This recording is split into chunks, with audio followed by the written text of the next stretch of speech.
नमस्कार मित्रांनो, आज आपल्या भारताचा 79वा स्वातंत्र्य दिवस. तर तुम्हाला सर्वांना स्वातंत्र्य दिनाच्या हार्दिक हार्दिक शुभेच्छा.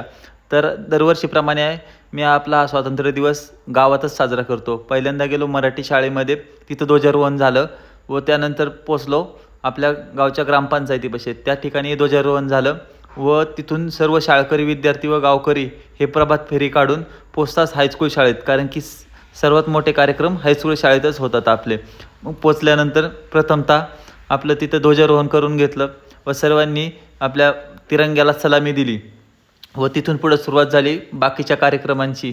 मग बक्षीस वितरण आसन, संचलन आसन, असे विविध कार्यक्रम व स्वागत गीते असतील, ह्या कार्यक्रमांना सुरुवात झाली. मग संचलन चालू झाले, त्यांचे ते पाहून जुने मला शाळेतले दिवस आठवले.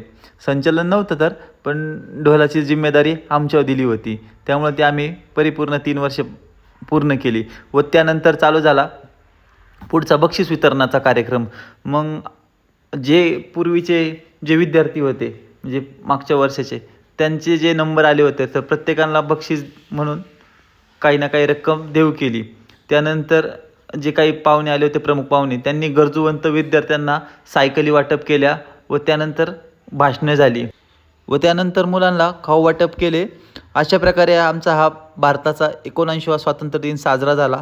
तुम्हाला कसा वाटला नक्की कळवा.